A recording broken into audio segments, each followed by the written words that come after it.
Welcome to Subramani. I'm going to talk about a topic which is not normally touched. It is investing for the future generations. Suddenly you realize halfway through your investing journey or somewhere in the second half that you are now not managing money for your life. Your life requirements are met. The dividends that you get is more than the expenses that you incur, which means you are in some kind of what I would call a perpetual wealth generation machine. You have created that machine in terms of your portfolio. You don't need to do anything now. As long as you don't do anything stupid, I think life is taken care of. After that, what? I think it's very important to understand that you are here to create wealth for a few generations, if not just for your next generation.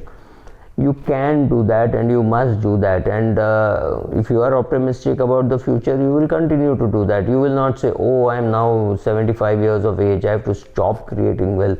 You set in motion an asset allocation strategy and a wealth creation strategy which allows you to do that. So I'm very aggressive in my portfolio. I'm 90% in equities and I have no regrets ever.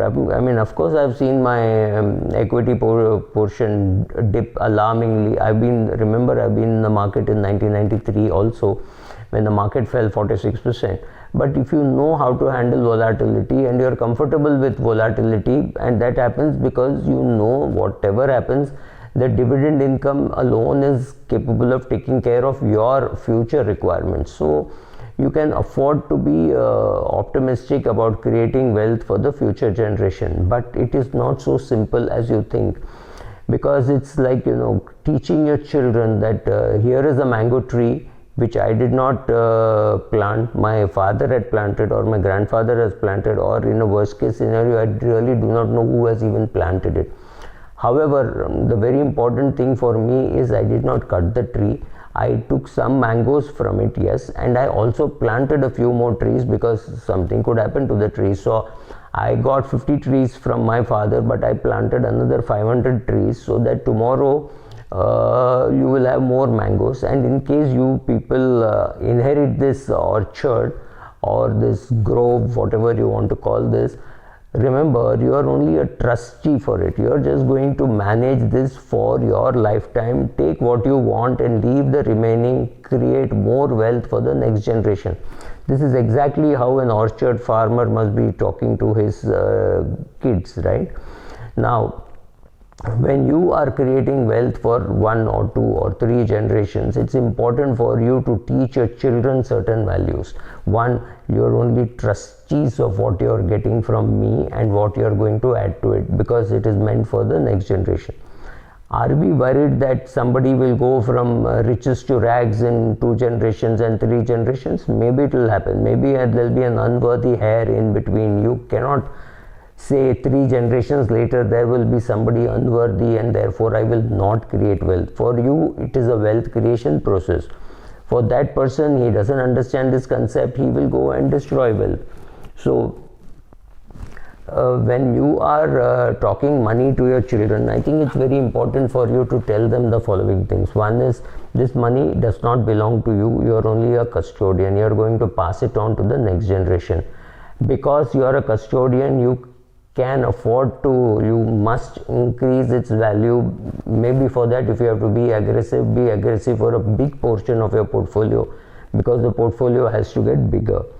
It belongs to the future generation. You have no right to blow it off today or tomorrow or within your lifetime, because you've got an heirloom, you have to pass on a heirloom, right? You have benefited from it, you have withdrawn from it, you have done everything, so let the next generation do that. Maybe you withdraw 2% or 2.5% or 4% at your retirement for your portion, but the overall wealth, you will never have to withdraw 4%. So whether it is 4% or 5% on your portion of your wealth, make sure that it lasts for your lifetime and maybe your wife's lifetime.